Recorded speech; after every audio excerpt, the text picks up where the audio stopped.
Conversar com ela agora, cada dia mais maravilhosa, a doutora Patrícia Gonçalves, bem-vinda. Muito obrigada mais uma vez. Você tá bem, lindona? Tudo bem, graças a Deus. A gente, inicialmente, agendou com a doutora Patrícia para conversar sobre endometriose, vamos falar sobre esse assunto também. Só que tanta coisa acontece nesse país, né? E aí alguns casos escabrosos acabam passando na frente, na fila, inclusive, que é importante que a gente fale sobre isso. E a doutora Patrícia está aqui, inclusive, em nome da classe médica, para explicar, né, como é que a coisa realmente funciona. Eu estou falando do quê? Daquele caso terrível do estupro do anestesista com aquela mulher no momento do parto. Embrulha o estômago de falar sobre esse assunto. É uma coisa horrorosa, mas a gente precisa falar, porque se todo mundo deixasse quieto, esse caso não viria, né? A gente não daria luz a ele e ele não estaria preso hoje, né? E faria outras vítimas no futuro. Por isso que é muito importante que a mulher, que a parturiente, que os acompanhantes dela saibam dos direitos que as mulheres têm no momento do parto, que isso fique claro, para que a gente consiga brigar por eles e que casos como esse não aconteçam nunca mais. Por mais louco que seja o profissional que apareça na nossa frente.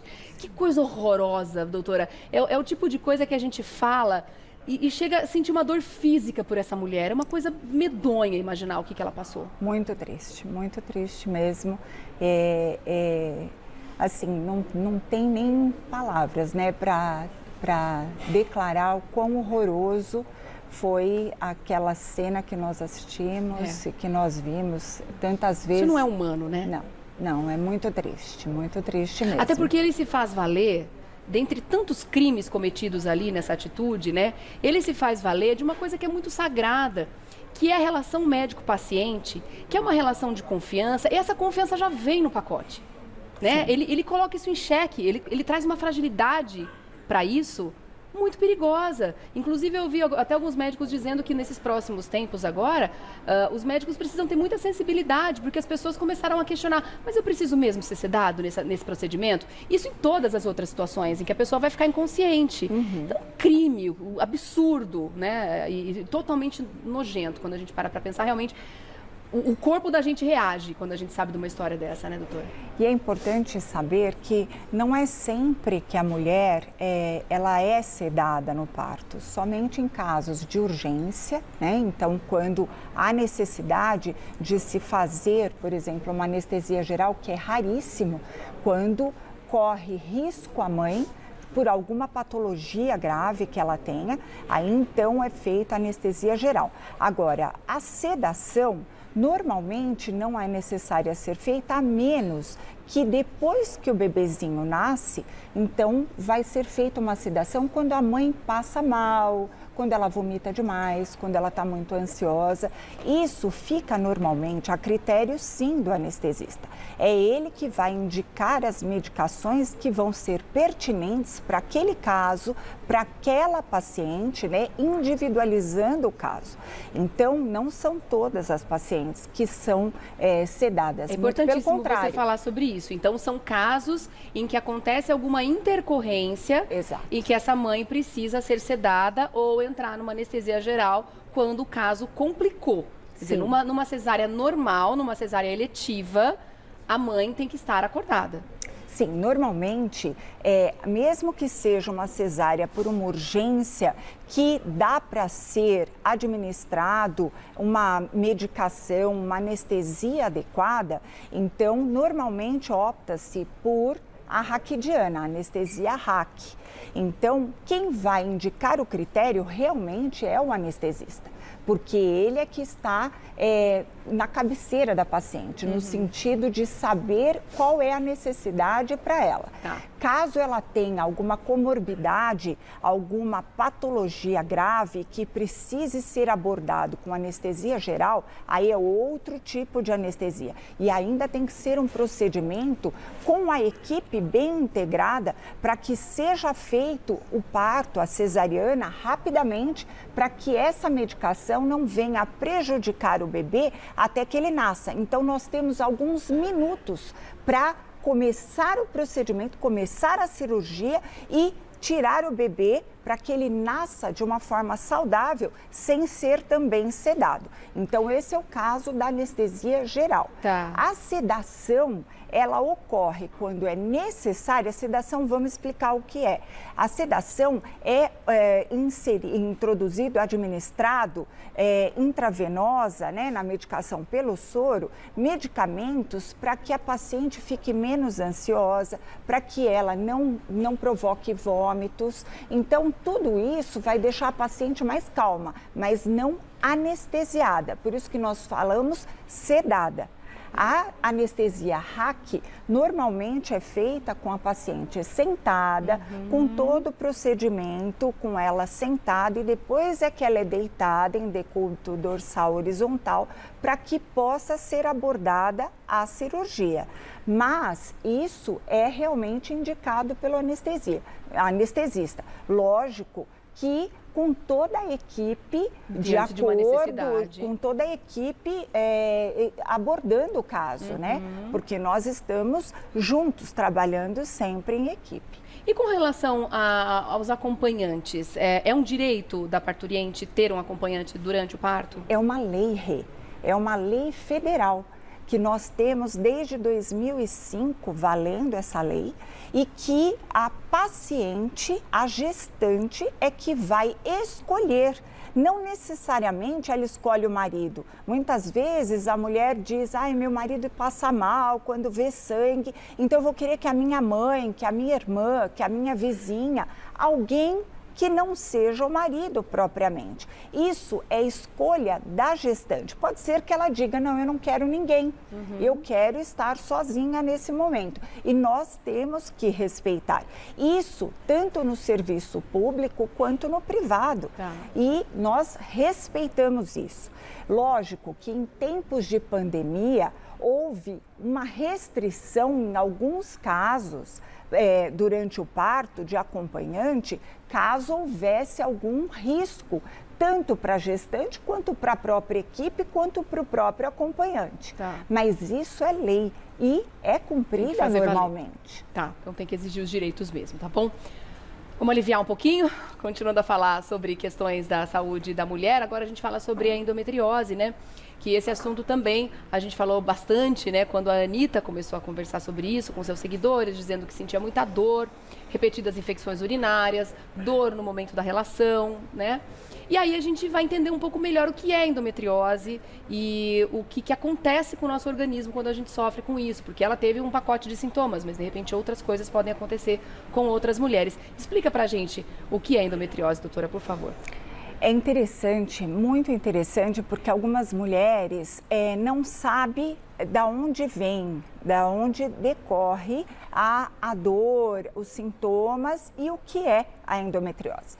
Então, vale lembrar que o endométrio é a camada interna do útero. Então, é o endométrio que vai descamar e, ao descamar, a mulher tem a menstruação. Então, todo mês a mulher vai menstruar, então descama o endométrio. Caso haja a implantação desse endométrio dentro da cavidade pélvica, seja na bexiga, seja nos ovários, nas tubas, no próprio intestino, atrás do útero, que nós falamos retrouterino, ou mesmo na cúpula da vagina, enfim. Se por algum motivo as células do endométrio se implantam fora dele, então nós dizemos que é endometriose. É o endométrio que não está alocado no local comum dele, tá? Então, só para a gente entender da onde vem o termo endometriose. E por que ocorre a endometriose? É uma doença nova? É uma doença... Eu até falei anteontem com uma paciente que tem endometriose e ela disse, mas a endometriose, ela surge assim do nada? Normalmente, as mulheres que sofrem de endometriose, elas estão mais tempo expostas à menstruação. Então, são as mulheres que menstruam muito jovens. Então, hoje, cada vez mais, as mulheres menstruam cedo. Sim. Então, são meninas que vêm menstruando aos 9, 10, 11 anos. Antigamente, menstruava-se aos 13, 14, até 15 anos. Então, hoje em dia, os ciclos ficam mais longos. E vale lembrar que quanto mais cedo vem a menstruação, é porque a mulher tem mais reserva ovariana. Então, para você em casa entender de uma maneira muito simples, só acontece a menstruação porque a mulher ovulou e não houve a fecundação. A mulher não engravidou naquele ciclo. Então, renova-se a camada interna do útero, vai descamar o endométrio, a mulher menstrua e o óvulo é absorvido. Muito bem. Se ela tem ciclos mais longos, isto é, ela começa a menstruar aos 9, 10 anos de idade e vai até os 50, 52 anos de idade, em outra pauta nós até dissemos aqui a respeito da menopausa, que normalmente a mulher brasileira deixa de menstruar aos 48 anos, 50. Então, ela fica muito tempo exposta a menstruações, a descamações do endométrio. E isso faz com que o fluxo aumente. Muitas mulheres têm um aumento do fluxo menstrual, um aumento da quantidade de coágulos de menstruação e que, normalmente, a teoria é que esse endométrio possa, pela quantidade de descamação, refluir para dentro da cavidade. Vamos mostrar aqui? Eu sempre gosto de mostrar. Vamos pegar aqui? Pro Tim? Aqui. Aqui. Ótimo. Tá. Então, só pra gente... Pode ser? Ali, dá pro Toninho ali. Isso, boa. Então tá. Então, aqui é o endométrio. Tá? Então, o endométrio vai descamar, saindo pelo colo do útero, vagina, e aí a mulher usa o absorvente para absorver esse conteúdo. Muito bem. Esse endométrio, muitas vezes, fica tão espesso que reflui aqui pelas tubas. E se essa mulher, por algum motivo, seja imunológico, seja genético, familiar, ela tem uma tendência a reter as células do endométrio, essas células podem se implantar no ovário, podem se implantar na tuba, podem se implantar até atrás do próprio útero, no intestino, na bexiga, dando sintomas.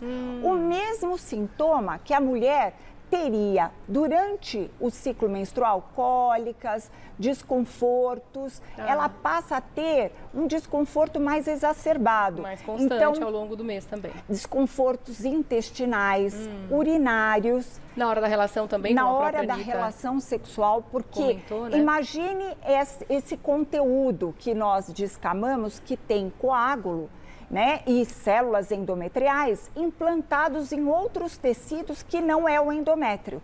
Então, ele chega a provocar uma inflamação? Forma um processo inflamatório e com isso vai infiltrando.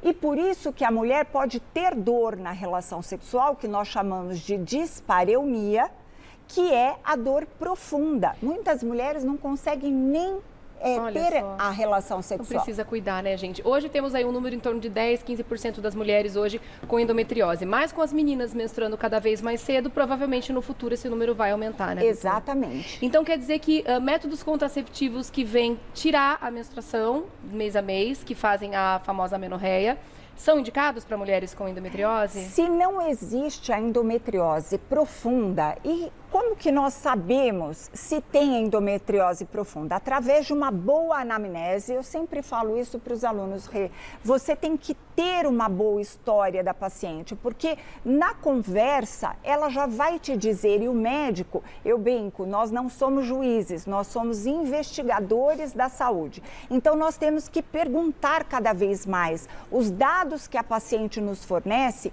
alimenta a nossa história para nos direcionar a um bom diagnóstico. E o exame físico é fundamental, porque muitas vezes no próprio toque vaginal nós sentimos um espessamento do fundo de saco vaginal que pode falar a favor de endometriose.